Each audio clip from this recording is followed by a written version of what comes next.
Hello नमस्कार, कैसे हो वे सारे। मैं सालिम कुरैशी और आप सभी का स्वागत करता हूं आपके अपने इस यूट्यूब चैनल पे। तो हम कल पढ़ रहे थे पोषण के बारे में, जीवों में पोषण कैसे होता है। तो आज हम नेक्स्ट आगे बढ़ेंगे। अपना जो नेक्स्ट टॉपिक रहेगा वो है, शायद हमने पढ़ लिया था, कहाँ पोषण ये भी हो गया था अपना, विकास संश्लेषण ये वाला भी हो गया था, पेड़ पौधों का पोषण हो गया था, ये भी हो गया था।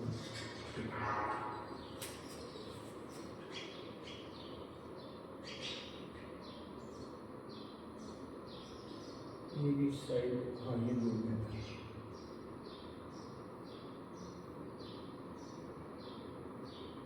अपन पढ़ेगा विषम पोषण।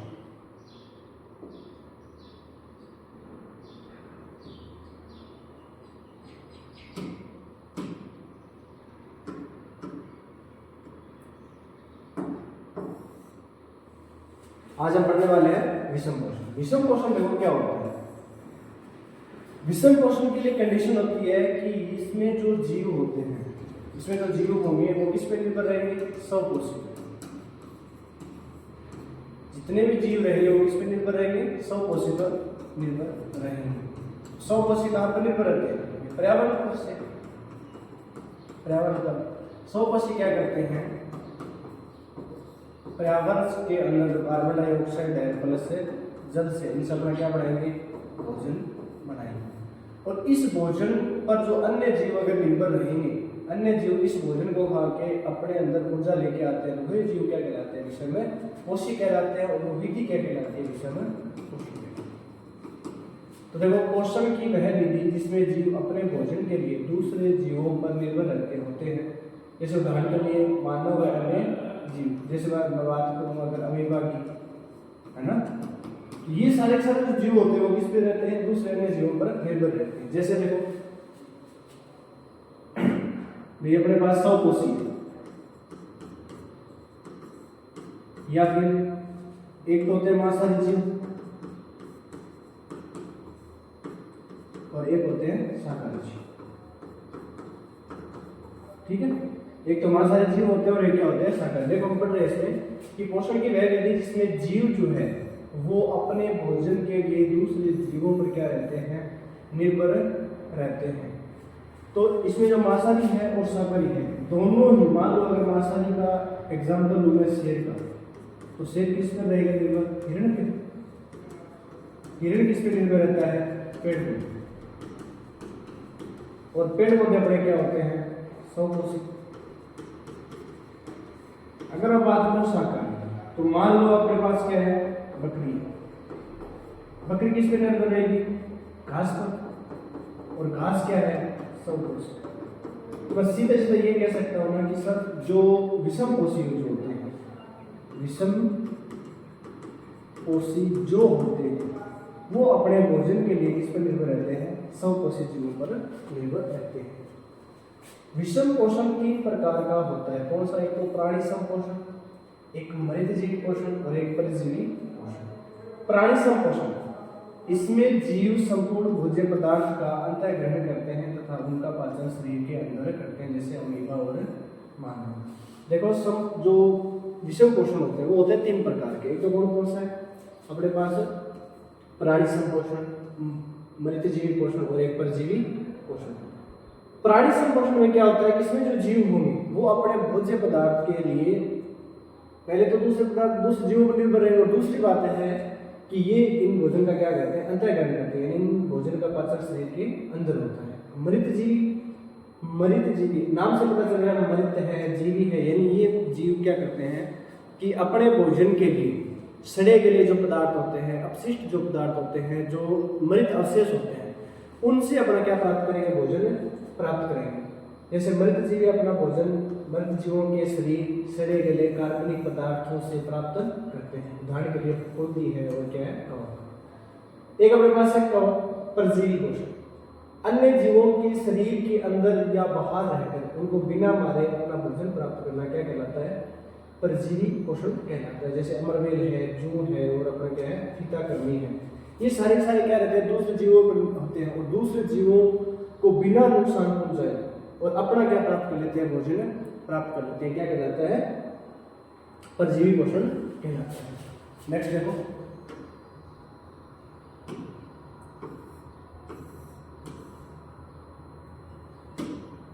अपना है अमीबा में पोषण। अमीबा में पोषण हमें पता है कि अमीबा जो है उसमें भोजन का जो पाचन होता है वो शरीर के अंदर होता है। तो ये जो अपना अमीबा दिखाई दे रहा है, ये अमीबा है, ठीक है। ये इसका क्या है, केंद्रक है। और ये जो दिखाई दिखा रहा है ये होता है कोशिका द्रव्य। क्या है, कोशिका द्रव्य। ये जो भाग दिखा रहे हैं, ये जो आपको उभरा हुआ भाग दिखाई देता है, उभरा हुआ जो भाग दिखाई देता है, ये उभरा हुआ भाग, इनकी संरचना अंगुली जैसी होती है। इनकी संरचना कैसी होती है, अंगुली जैसी, ठीक है। और अंगुली जैसी जो संरचनाएं होती है इन्हें कहा जाता है प्रवर्ध। तो ये जो अंगुली जैसे प्रवर्ध होते हैं, ये जब इसमें जो उभरा हुआ भाग दिखाई देता है, इन उभरे हुए भाग को क्या बोलते हैं, अंगुली जैसे प्रवर्ध होते हैं, और इन्हें बोलते हैं पादाब या फिर पक्षाभ। क्या बोलेंगे, पादाब या फिर पक्षाभ बोलेंगे, ठीक है। अब नेक्स्ट देखो, ये जो अपना अमीबा है, अमीबा के अंदर क्या पाया जाता है, केंद्रक कोशिका द्रव्य। और ये जो उभरे हुए भाग होते हैं, अमीबा की जो आकृति होती है वो होती है अनिश्चित। कैसी होती है, अनिश्चित संरचना, या हम बोल सकते हैं इसकी जो संरचना होती है सर वो कैसी होती है, अनिश्चित होती है, यानी परिवर्तित होती रहती है। जहां पर भी इनको खाना मिलता है, जहां पर भी इनको कोई बैक्टीरिया मिलते हैं, क्या मिलते हैं, बैक्टीरिया, वो उस बैक्टीरिया की तरफ क्या कर देते हैं, गति कर देते हैं। ऐसे नहीं है कि एग्जैक्ट हमारी तरह, जैसे मान लो अपन भोजन ग्रहण करने के लिए एक स्पेसिफिक क्या है, एक ऑर्गन्स दे रखा है, एक मुंह है जिसके द्वारा हम भोजन को क्या करते हैं, ग्रहण करते हैं।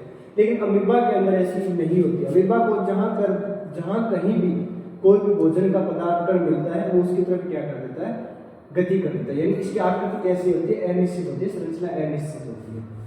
तो ये भोजन है वो किसके द्वारा ग्रहण करते हैं, पादाब यानी पक्षाभ के द्वारा ग्रहण करते हैं। नेक्स्ट देखो, ये अपना अमीबा है, ठीक है ना,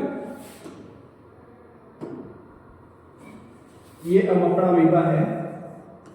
इसको मान लो यहाँ पर कोई बैक्टीरिया मिलता है, ये इसकी तरफ क्या करेगा, गति करेगा। तो इस पादाब के द्वारा इस बैक्टीरिया को अपने शरीर के अंदर लेने की क्या करेगा, कोशिश करेगा। क्या करता है, देखो ये अपने खाद्य कण दिखाई दे रहे हैं, बैक्टीरिया है, ये क्या है, अपना अमीबा है, और ये इसका क्या है, केंद्र है। सेकंड कंडीशन में देखो, ये इसको क्या कर रहा है,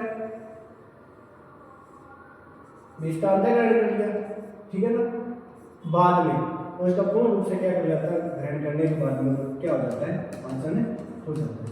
अब देखो इसके बारे में पढ़ते हैं। अमीबा एक कोशिकीय सतह से अंगुली जैसे अस्थायी प्रवर्त की मदद से भोजन ग्रहण करता है, और यह प्रवर्त जो होते हैं वो भोजन के कणों को घेर लेते हैं तथा संगलित होकर खाद्य रिक्तिका बनाते हैं। ये जो आपको दिखाई देता है ना, ये अपना क्या है, अमीबा है। और ये जो पार्ट दिखाई देता है इसे बोलते हैं खाद्य रिक्तिका। क्या बोलते हैं, खाद्य रिक्तिका बोलते हैं, ठीक है ना। तो खाद्य रिक्तिका के अंदर जटिल पदार्थों का विघटन यानी टूटकर सरल पदार्थों में किया जाता है, और वे कोशिका द्रव्य में क्या हो जाते हैं, विस्तृत हो जाते हैं। बचा हुआ अपच, अपच यानी जो भोजन पचता नहीं है, पचता नहीं है, कोशिका की सतह की ओर गति करता है तथा शरीर से बाहर निष्कासित कर दिया जाता है, जिसे हम बोलते हैं उत्सर्जन। जिसे हम क्या बोलते हैं, उत्सर्जन, यानी अपशिष्ट पदार्थों का शरीर से बाहर निकालना जिस प्रक्रिया के द्वारा होता है उसे क्या बोलते हैं, उत्सर्जन कहते हैं। ये तो हो गया अपना अमीबा के अंदर कि अमीबा के अंदर भोजन का पाचन कैसे होता है। तो अमीबा के अंदर क्या होता है कि अमीबा क्या करेगा, बैक्टीरिया जैसे कणों को या बैक्टीरिया जो होते हैं उनको शरीर के अंदर ग्रहण करता है, शरीर के अंदर उनका क्या करता है, पाचन करता है। इसमें क्या होता है, अस्थायी प्रवर्त होते हैं जो अपने निरंतर आकृति को क्या करते रहते हैं, बदलते रहते हैं। ये उसकी तरफ गति करते हैं, गति करते हैं, तो ये जो पदार्थ होते हैं, ये जो पक्षाभ होते हैं जिनकी संरचना अंगुली जैसी होती है, ये क्या करते हैं, उनको ग्रहण करके एक खाद्य रिक्तिका का निर्माण करते हैं। फिर ये कुछ पाचक रस छोड़ते हैं और उन पाचक रसों के द्वारा और उस बैक्टीरिया का ये क्या कर लेते हैं, पाचन कर लेते हैं। उस बैक्टीरिया का क्या कर लेंगे, पाचन कर लेंगे। ठीक है, तो ये तो हो गया अपना अमीबा में पोषण। अब हम पढ़ेंगे सर हमारे अंदर कैसे पाचन होता है। ठीक है ना, तो वो अपना जो मेन टॉपिक है वो है इंपॉर्टेंट है वैसे एग्जाम की दृष्टि के लिए, तो ध्यान रखना अमीबा में पोषण। और बीच में भूल गया, आज अपने बाबा साहेब भीमराव अम्बेडकर का आज जन्म दिवस है। वे भीमराव अम्बेडकर जिन्होंने हमें ये सिखाया कि तुम्हारे अधिकार क्या है, उन्होंने हमें ये बताया कि तुम कैसे अपन रह सकते हैं, कैसे तुम बढ़ सकते हो, कैसे अपने अधिकारों को तुम ले सकते हो, कैसे तुम जी सकते हो। उस व्यक्ति ने हमें जीना सिखाया है। आज उसी की बदौलत मैं आपके सामने से पढ़ा रहा हूँ। नमन है उस महान शक्ति को। और एक बार पुनः मेरे इस साइंस वैधशाली परिवार की तरफ से एक बार भीमराव अम्बेडकर साहब को कोटि कोटि नमन और सादर चरणों में प्रणाम। अगला देखो हमारा मानव पाचन तंत्र।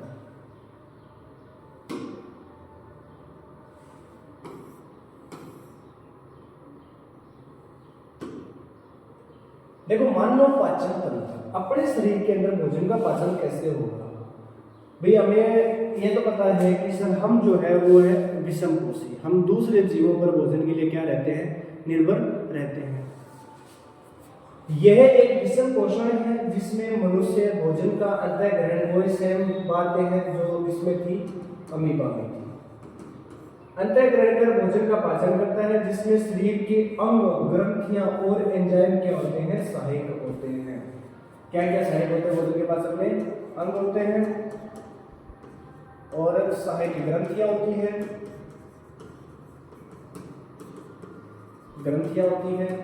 और क्या होते हैं अपने एंजाइम होते हैं। ये तीनों मिलकर भोजन का पूर्ण रूप से क्या करते हैं, पाचन करते हैं। अमीबा के अंदर ऐसा नहीं था, अमीबा के अंदर सिर्फ क्या थे, अस्थायी परिवर्तन थे। क्या थे? अस्थायी परिवर्तन, और वही भोजन का क्या कर रहे थे, अंतः ग्रहण कर रहे थे। और उसके अंदर कुछ क्या थे, पाचक रस, और वो पाचक रस भोजन में क्या करते हैं, पाचन करते हैं। ठीक है,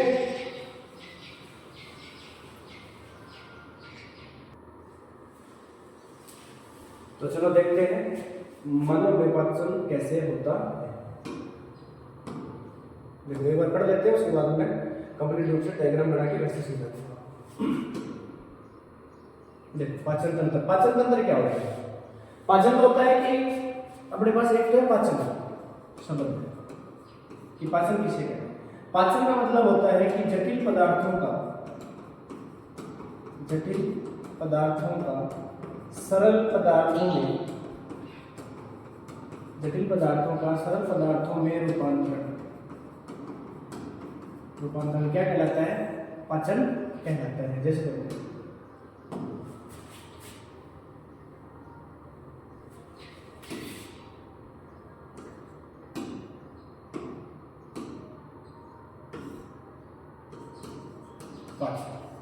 पाचन का मतलब क्या होता है? पाचन का मतलब होता है जटिल पदार्थों का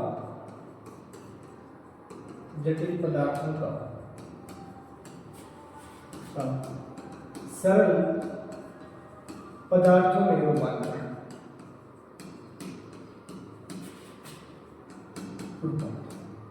भी अगर हम बात करें तो अपने शरीर के अंदर बात करें, अपने शरीर के पाचन तंत्र की बात करें, तो हम भोजन के रूप में क्या ग्रहण करते हैं? कार्बोहाइड्रेट होता है, प्रोटीन होता है, फैट वसा होता है, विटामिन होता है, फैट होता है, वसा होता है, अदर मिनरल्स होते हैं, वाटर होते हैं। ऐसे बहुत सारे क्या होते हैं, 7 अवयवी घटक होते हैं। ये एक कंप्लीट रूप से भोजन का क्या करते हैं, निर्माण करते हैं। इसमें कार्बोहाइड्रेट भी है, प्रोटीन भी है, विटामिन भी है, वसा भी है, लवण भी है, और अपने पास क्या जल भी है। ये मान लो जटिल पदार्थ है, ये कॉम्प्लिकेटेड है। एक कॉम्प्लिकेटेड क्या बना रखा है, सब्सटेंस अपने पास। ठीक है, इस कॉम्प्लिकेटेड जो सब्सटेंस है इसको हमें करना है इजी है, एकदम सरल में सिंपल बनाना है। सिंपल फॉर्म में लेके आना, और सिंपल फॉर्म में लेके आएंगे तब इन सब का क्या होता है, आसानी से पाचन। पाचन का मतलब ये होता है कि टुकड़ों में तोड़कर और उनसे ऊर्जा प्राप्त करना। तो ये अपने पास जटिल पदार्थ है, तो ये क्या करेंगे, अपने शरीर के अंदर कुछ एंजाइम होते हैं, कुछ क्या होते हैं, एंजाइम। ये एंजाइम क्या करते हैं कि ये जो जटिल पदार्थ है इसको सरल पदार्थों में तोड़ देंगे ताकि उनका पाचन क्या हो जाए, आसानी से हो जाए। तो ये कार्बोहाइड्रेट को अलग तोड़ देंगे, प्रोटीन अलग हो जाएगा, विटामिन अलग हो जाएगा, वसा अलग हो जाएगी और अदर अलग हो जाएगी। अब बताओ ये सरल हुआ कि नहीं हुआ? अब ये सरल पदार्थों में टूट गए, सरल पदार्थों में टूट गए। अब इनका पाचन क्या हो जाता है, आसान हो जाता है। इनका पाचन क्या हो जाता है, आसान हो जाता है। इसे हम क्या बोलते हैं, पाचन कहते हैं। तो किसे कहते हैं, जटिल पदार्थों का सरल पदार्थों में रूपांतरण क्या कहलाता है, पाचन कहलाता है। अब है अपने पास पाचन तंत्र। तो जिन अंगों के द्वारा ये भोजन का पाचन होता है, जटिल पदार्थों में सरल पदार्थों में रूपांतरण होता है, ये अपने क्या कहलाते हैं, अंग क्या कहलाते हैं, पाचन तंत्र कहलाते हैं। पाचन तंत्र जैसे अपना मुंह है, ठीक है, इसके अंदर अपनी ग्रसिका आ गई, अपनी छोटी आंत आ गई, बड़ी आंत आ गई, अपने जो अमाशय आ गया, ये सारे के सारे किसमें आते हैं, ये अपने अंग है। और ये पूरा का पूरा सिस्टम क्या बनाता है, एक पाचन तंत्र का निर्माण करता है, ठीक है ना।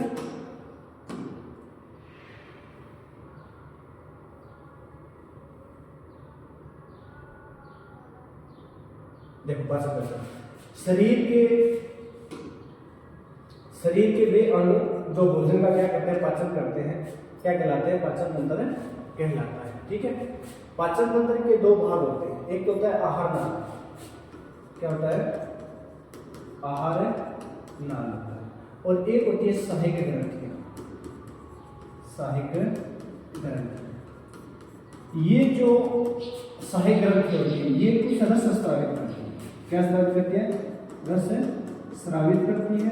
और ये रस किससे मिलता है, भोजन में मिलता है, और भोजन में मिलने के बाद भोजन का क्या करता है, ये पाचन करता है। पाचन करने के बाद नीचे में क्या मिलती है, ऊर्जा मिलती है। और इस ऊर्जा का उपयोग हम कोशिकाओं के लिए करते हैं, कोशिकाओं में हम इसका उपयोग करते हैं। आहार नाल का मतलब होता है कि वे जो अंग, ठीक है ना, अपने जो भोजन का पाचन करने में जो अंग सहायक होते हैं उन्हें क्या बोलते हैं, आहार नाल कहते हैं। तो देखो आहार नाल क्या होता है,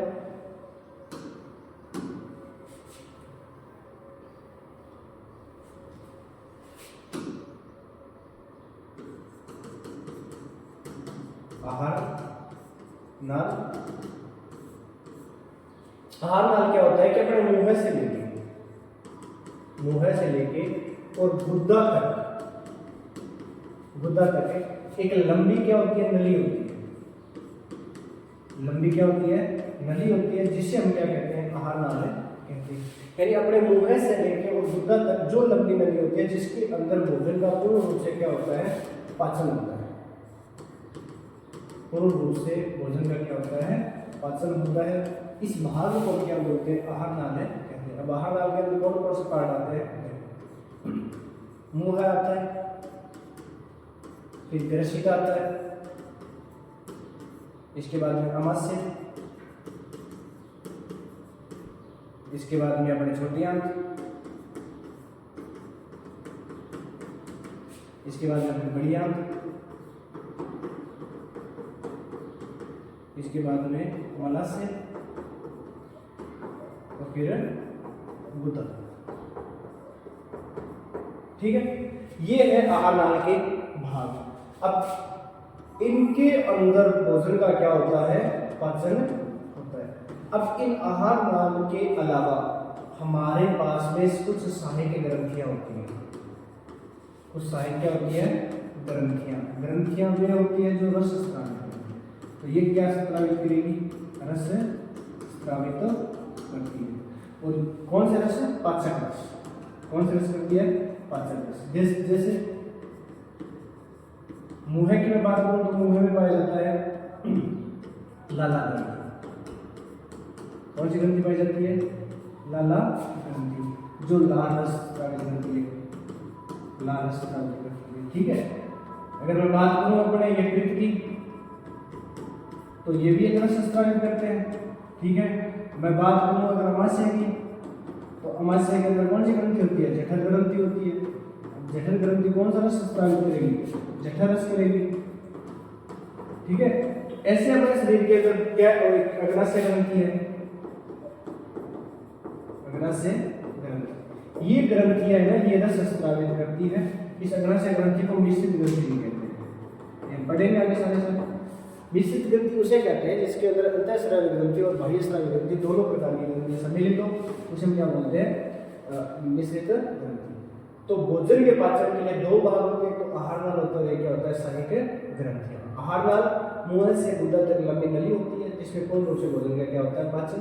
कौन कौन से भाग? मुंह है, दृशिका, अमाशय, छोटी आंत, बड़ी आंत, मलाशय, गुदा और सहायक ग्रंथि होती है, जैसे मुंह में लाला ग्रंथि बात करें, यकृत ग्रंथि होती है, अमाशय के अंदर जठर ग्रंथि पाई जाती है, जठर रस छोड़ती है, अग्नाशय ग्रंथि होती है। ठीक है ना, तो ये सारे मिलकर भोजन का पूर्ण रूप से क्या करती है? पाचन करती है। देखो एक बार देख लेते हैं।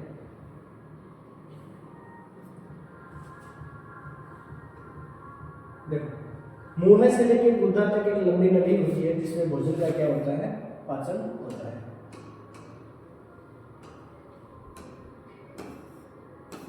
अब आहार नाल के बाहर मुख हुआ, दांत और जीभ, दृशिका, अमाशय, यकृत यानी पित्ताशय, ये तो अपने उसमें आ गए, ग्रंथि में आ गए। ठीक है, छोटी आंत है, क्षुद्रांत जिसे बोलते हैं, बड़ी आंत है, बृहदांत्र बोलते हैं, मलाशय है, और गुदा यानी गुदा।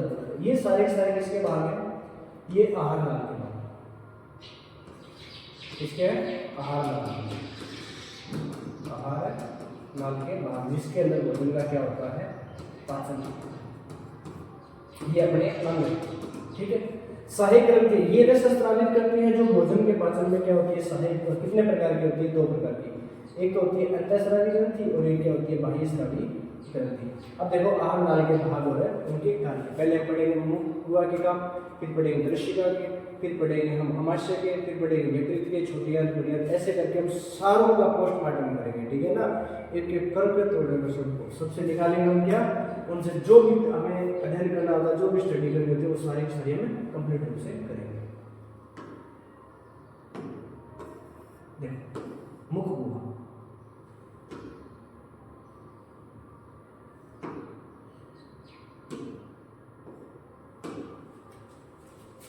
मुखवम, इसके द्वारा भोजन का अंतः ग्रहण होता है। ठीक है, मुंह के अंदर, मुंह के द्वारा।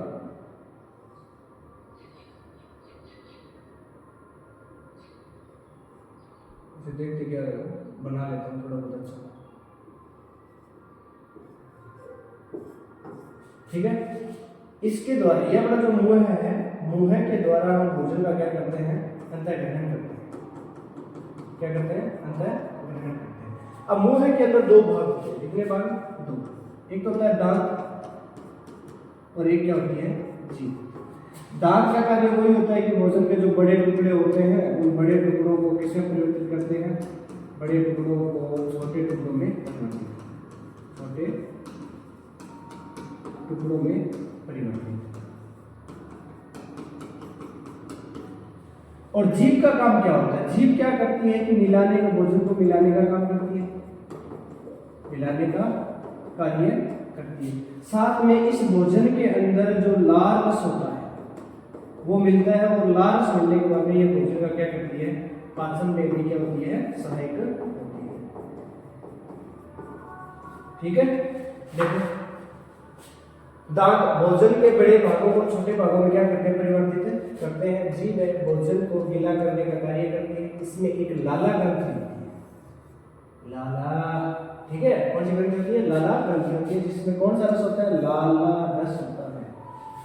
ये अपने पास स्पेशल वर्ड लिखा है ना, ये तुम्हें याद रखना होता है, ये थोड़े इंपॉर्टेंट होते हैं। लार में एक एंजाइम होता है जिसे एमिलेस एंजाइम बोलते हैं। इंपॉर्टेंट, शानदार। कौन सा एंजाइम है? एमिलेस। एक और होता है टाइलिन एंजाइम। कौन सा एंजाइम है? Ptyalin enzyme. याद रखना, अपने लार के अंदर एंजाइम पाए जाते हैं, एमिलेस एंजाइम और टाइलिन एंजाइम पाए जाते हैं। ये क्या करते हैं कि मंड के जटिल अणुओं को सरल श्रृंखला में खंडित कर देते हैं। ये जो मंड है वो स्टार्च है, तो स्टार्च को किसमें बदल देंगे, माल्टोस में बदल देंगे। स्टार्च को किसमें बदल देंगे, माल्टोस में बदलेंगे। ठीक है, अब देखो एंजाइम किसे कहते हैं। एंजाइम किसे कहते हैं, ये जैव उत्प्रेरक होते हैं जो भोजन को छोटे अणुओं में खंडित करने का क्या करते हैं, काम करते हैं। यानी जैव उत्प्रेरक होते हैं। उत्प्रेरक का मतलब मैं तुम्हें सीधे सीधे बताऊंगा कि वे असामाजिक तत्व है।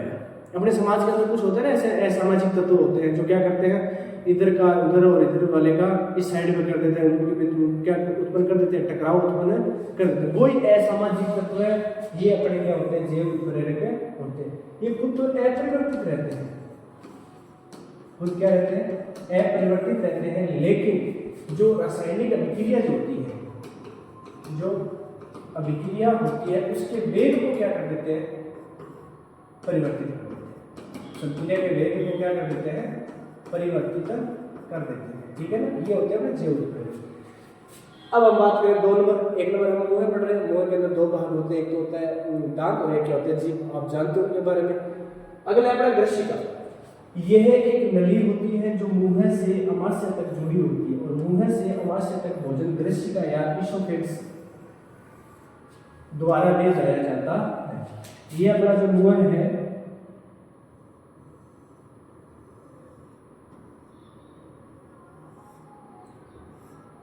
इसके अंदर ये जो नली दिखाई दे रही है, ये इसे बोलते हैं ग्रशिका। इसे क्या बोलते हैं, ग्रशिका बोलते हैं। भोजन जब मुंह से और यहाँ पर जो अमाशय होता है, इस अमाशय के अंदर जब भोजन आता है, इस अमाशय में जब भोजन आता है तो हमें पता है कि यहाँ से लेकर यहाँ तक गति करेगा। और ये जो पूरा ये आहार नाल है, इसमें जब भोजन गति करता है तो हमें पता है गति करेगा तो स्थान में परिवर्तन होगा, स्थान में परिवर्तन होगा तो उस गति का कुछ ना कुछ नाम होगा।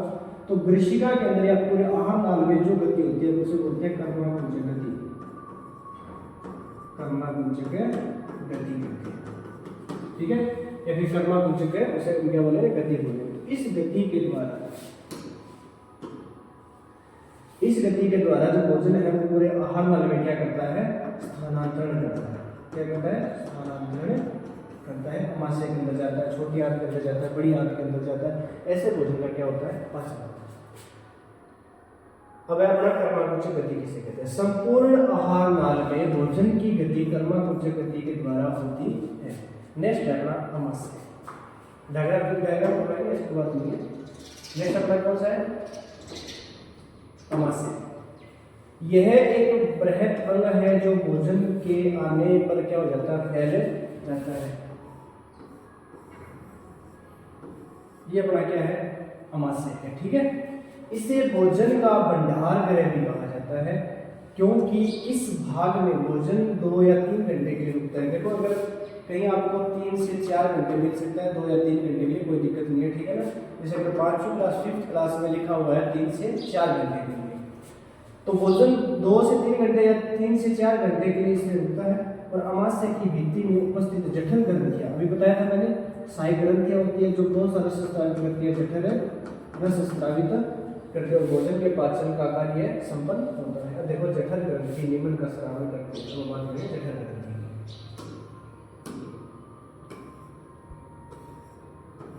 फिर मैं थोड़ा सा आपको वो बता देता हूँ अमाशय के बारे में।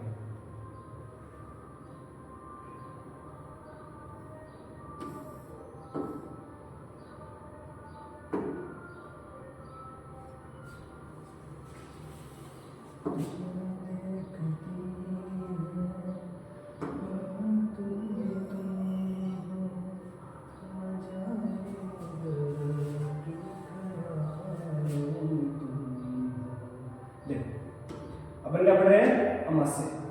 तो ये अपना अमाशय, ये अपना क्या है, अमाशय। ये जो भाग दिखाई दे रहा है इसे बोलते हैं ग्रशिका। ठीक है, और ये अपना क्या है, अमाशय। अमाशय को क्या कहा जाता है, भंडार गृह कहा जाता है। भंडार गृह कहा जाता है। इसके अंदर भोजन 2 से 3 घंटे या 3 से 4 घंटे के लिए रुकता है। ये जो अमाशय है, इस अमाशय के अंदर क्या पाई जाती है? जठर ग्रंथि पाई जाती है। क्या पाई जाती है? जठर ग्रंथि। और ये जो जठर ग्रंथि है वो क्या स्रावित करती है? जठर रस स्रावित करती है, ठीक है ना। और हाइड्रोक्लोरिक अम्ल को भी क्या करती है? स्रावित। हाइड्रोक्लोरिक अम्ल भी स्रावित करती है। साथ में इस अमाशय के अंदर एक पाया जाता है अपनी श्लेष्मा झिल्ली। क्या पाई जाती है? श्लेष्मा झिल्ली पाई जाती है। ये जो अपना अमाशय है, इसके ये आंतरिक जो भाग होता है, इसमें क्या पाई जाती है? एक श्लेष्मा झिल्ली पाई जाती है। इस प्रकार की एक झिल्ली पाई जाती है, ठीक है। और ये अपनी कॉर्पस क्या समझ जाती है? छोटी आंत।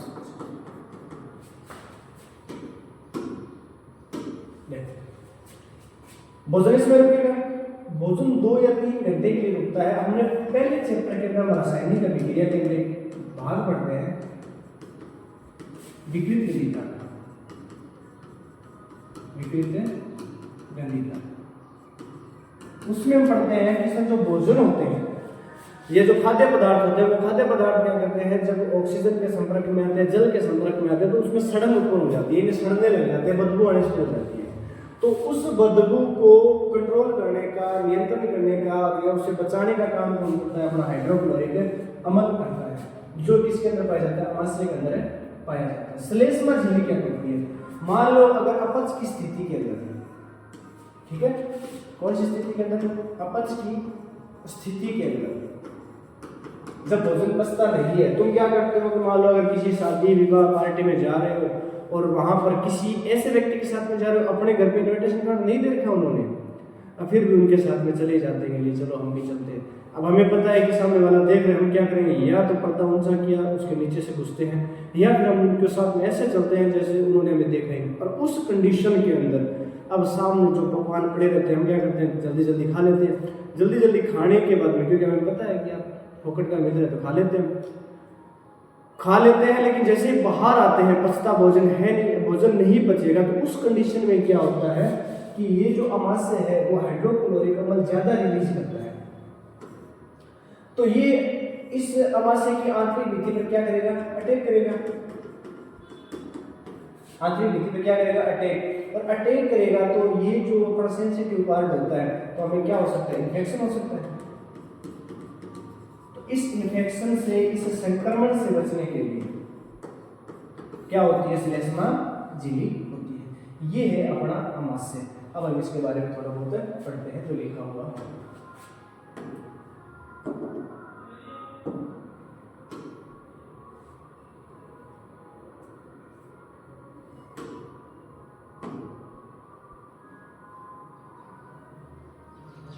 देखो, ये तो हमने पढ़ लिया। जठर ग्रंथि के निम्न स्राव: हाइड्रोक्लोरिक अम्ल, पेप्सिन एंजाइम और श्लेष्मा झिल्ली। जठर ग्रंथि है वो जठर रस का विस्तारण करती है।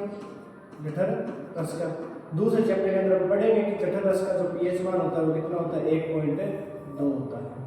हाइड्रोक्लोरिक अम्ल स्रावित करती है, पेप्सिन एंजाइम करती है जो प्रोटीन का क्या करती है? पाचन। याद रखना, पी से पेप्सिन और पी से प्रोटीन। तो पेप्सिन एंजाइम है वो किसका पाचन करेगी? प्रोटीन का पाचन करेगा। एक होता है अपना श्लेष्मा झिल्ली। अब हम तीनों के अलग अलग क्या पढ़ेंगे? कार्य पढ़ेंगे। ठीक है, श्लेष्मा झिल्ली क्या होती है? हाइड्रोक्लोरिक अम्ल क्या होते हैं? देखो, हाइड्रोक्लोरिक अम्ल की ये अम्लीय माध्यम तैयार करता है जो पेप्सिन एंजाइम की क्रिया में क्या होता है? सहायक होता है। हाइड्रोक्लोरिक अम्ल हमें पता है कि अम्ल है तो अमाशय के अंदर ये कैसा तैयार बताओ? जो माध्यम तैयार करेगा, अम्लीय माध्यम तैयार करेगा। तो भोजन को क्या बनाता है? अम्लीय बनाता है, जो पेप्सिन एंजाइम की क्रिया में क्या होता है? सहायक होता है। साथ में भोजन को पचाने में क्या करता है? कार्य करता है। और भोजन को सड़ने से बचाने का भी क्या करेगा? कार्य करेगा। आगे अपने श्लेष्मा झिल्ली, यह एक अस्तर होता है जो अमाशय की आंतरिक भित्ति की हाइड्रोक्लोरिक अम्ल से क्या करता है? रक्षा करता है। अस्तर का मतलब अस्तर जानते हो ना, एक कपड़ा होता है भी, कपड़े के अंदर एक पतला कपड़ा और डाला जाता है, ताकि जिससे जो आंतरिक अंग है वो बाहर ना दिखाई दे। ऐसा ही एक स्तर अपने किसके अंदर होता है, अमाशय के अंदर होता है, जिससे जो हाइड्रोक्लोरिक अम्ल है इससे वो क्या करेगा, रक्षा करती है। अब अपने पास अगला छोटी आंत, जिसे क्या बोलते हैं, क्षुद्रांत बोलते हैं। आहार नाल का सबसे बड़ा भाग होता है और ये अवरोधिनी पेशी द्वारा नियंत्रित होता है। छोटी आंत है ये बेस्ट याद रखना, आहार नाल का सबसे बड़ा भाग कौन होता है, छोटी आंत होती है। और इसकी जो लंबाई होती है वो अलग अलग प्रकार से होती है, क्योंकि शाकाहारी जीवों के अंदर अलग होती है, मांसाहारी जीवों के अंदर क्या होती है, अलग होती है। क्यों? क्योंकि जो शाकाहारी जीव होते हैं, शाकाहारी जो जीव होते हैं वो क्या करते हैं, घास खाते हैं। और घास के अंदर क्या पाया जाता है, सेलुलोज पाया जाता है। क्या पाया जाता है, सेलुलोज। और सेलुलोज का जो पाचन होता है वो कैसा होता है, कठिन होता है। सेलुलोज का पाचन क्या होता है, कठिन। इस कारण शाकाहारियों के अंदर इसकी लंबाई क्या होती है, ज्यादा होती है। मांसाहारी जो जीव होते हैं वो क्या खाते हैं, मांस खाते हैं। और मांस का पाचन क्या हो जाता है, आसान होता है, इसलिए मांसाहारियों के अंदर इसकी जो लंबाई होती है वो क्या होती है, कम होती है। और मैक्सिमम में अगर मैं बात करूं कि समथिंग इसकी कितनी होती है लंबाई, तो 7.5 मीटर। ठीक है, कितनी होती है, 7.5 मीटर इसकी क्या होती है, लंबाई होती है। ठीक है, अगले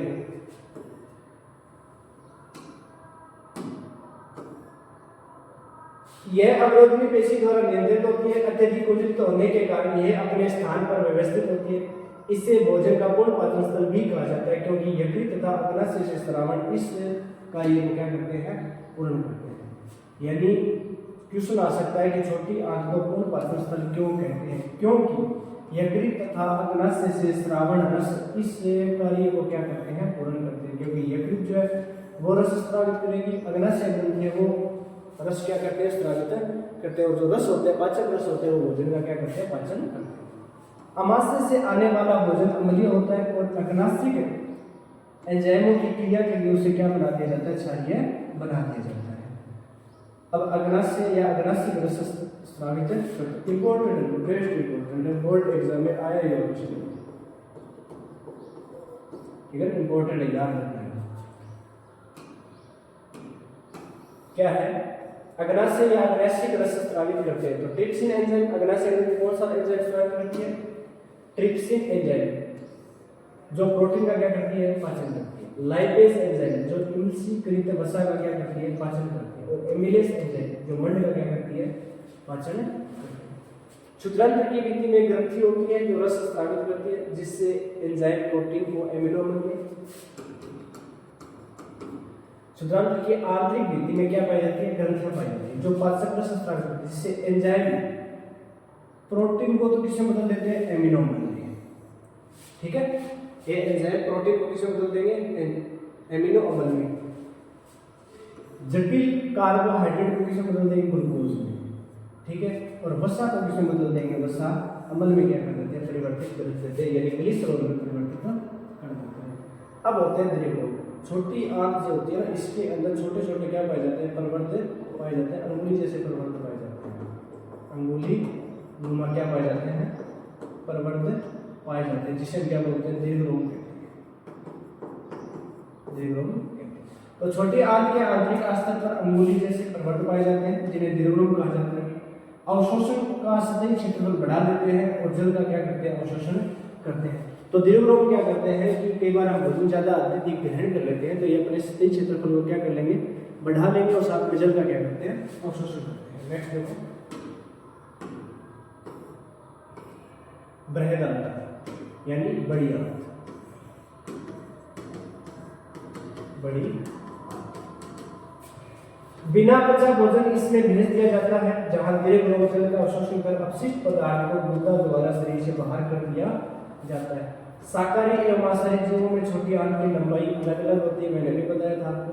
शाकाहारी जीवों में लंबाई ज्यादा, क्योंकि घास में क्या पाया जाता है, सेलुलोज से पाया जाता है, जिसका पाचन क्या होता है, कठिन होता है। जबकि मांसाहारी में कम होता है, क्योंकि मांस का पाचन क्या हो जाता है, आसानी से हो जाता है। और वो याद रखना कितनी होती है लंबाई, 7.5 मीटर। ठीक है,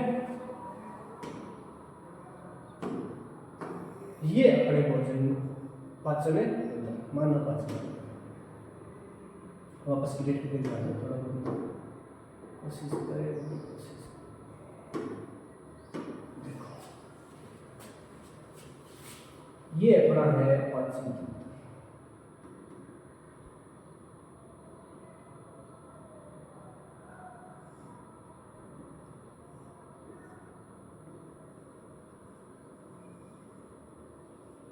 बनाना नहीं आता ये ऐसे जैसे बना देता हूँ थोड़ा बहुत।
देखो ये अपना मानव पाचन तंत्र। मानव पाचन सारा टॉपिक रूप से पढ़ के कौन कौन से भाग होते हैं, मुख यानी दांत और जीभ, ग्रसिका होता है, ये अपना डायफ्राम है, मत्स्य है, अग्नाशय है, बड़ी आंत है, मलाशय है, मूत्राद्वार है, ये जो है ये छोटी आंत है, ये अपने प्रेसिका जिसे अपेंडिक्स बोलते हैं। ठीक है, ये यकृत है, ये अपना यकृत है, ये अपना पित्ताशय है, मुख है और जीभ। इसके बारे में थोड़ा बहुत जानेंगे। ग्रंथ के बाद में बड़े ग्रंथ भी दे रखे हैं। देखो मुंह है के अंदर, मैंने कहा था मुंह के अंदर दो भाग होते हैं, दांत और जीभ। एक तो दांत होता है और एक क्या होती है जीभ। ठीक है ना। मुख के द्वारा भोजन का क्या करते हैं, अंतर ग्रहण करते हैं, और अंतर ग्रहण करने के बाद में जो दांत है वो जटिल जो बड़े टुकड़े होते हैं वो छोटे टुकड़ों में विभाजित कर देंगे। जीभ है वो क्या करती है, लाला रस मिलाती है। भोजन के पाचन में क्या होता है, सहायक होता है, भोजन को मिलाने का क्या करती है, काम करती है। साथ में भोजन को गीला करने का काम करती है। जीभ भोजन को क्या करेगी, गीला करने का काम करती है। भोजन को क्या करती है, मुलायम करती है।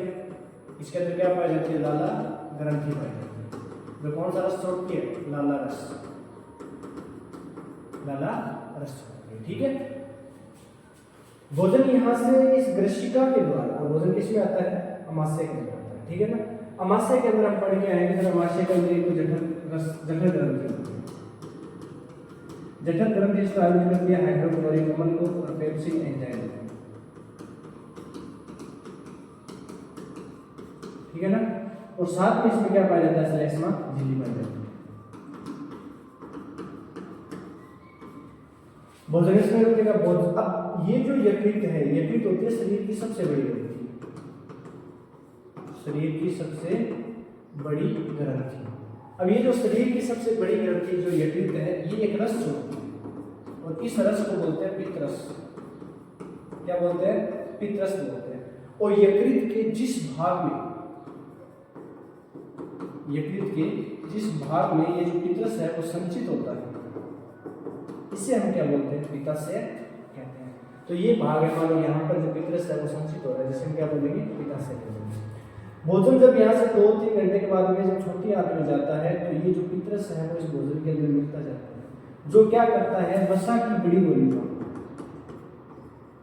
वसा की बड़ी गोलिकाओं को छोटी गोलिकाओं में परिवर्तित कर देता है। छोटी गोलिकाओं में क्या कर देगा, परिवर्तित कर देता है, जिस क्रिया को बोलते हैं इमल्सीकरण। क्या बोलते हैं?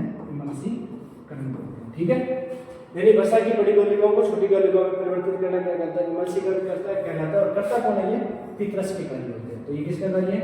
पितरस का कार्य। ठीक है, भोजन जब ये छोटी आंत के अंदर जाता है तो छोटी आंत सबसे बड़ा भाग होता है आहार नाल का, और संपूर्ण रूप से भोजन का पाचन भी इसी के अंदर होता है। तो जब भोजन इसके अंदर घूमता है तो इस जो अपनी अग्नाशय ग्रंथि है वो भी रसस्त्रावित करती है। ये जो अपनी छोटी आंत इसके आंतरिक भित्ति है ये भी रसस्त्रावित करती है, और ये भी करती है। इसके अंदर जो पाचक रस मिलते हैं वो इस भोजन का क्या करते हैं? पाचन करते हैं। इस कारण हम छोटी आंत को पूर्ण पाचन स्थल कहते हैं। क्या बोलते हैं? पूर्ण पाचन स्थल कहते हैं। और हम ये भी पढ़ गए कि इसमें छोटी आंत की लंबाई अलग अलग होती है, शाकाहारियों के अंदर अलग होती है और मांसाहारियों के अंदर क्या होती है? अलग होती है। भोजन अब छोटी आंत के अंदर क्या पाया जाता है? दीर्घोम पाए जाते हैं। ठीक है ना, वो दीर्घोम क्या करते हैं? जल का शोषण करते हैं और सतही क्षेत्रफल को क्या कर देते हैं? बढ़ा देते हैं। भोजन जाएगा बड़ी आंत के अंदर, बड़ी आंत से होता है भोजन किसमें जाता है? मलाशय से कहा जाता है बाहर आ जाता है, बाहर निष्कासित कर दिया जाता है, जिसे हम क्या बोलते हैं? उत्सर्जन कहते हैं। ये है अपना पाचन तंत्र। ठीक है, आर्यन समझ में ये अपना क्या है? पाचन तंत्र है। और ऐसे भोजन का क्या होता है? पाचन।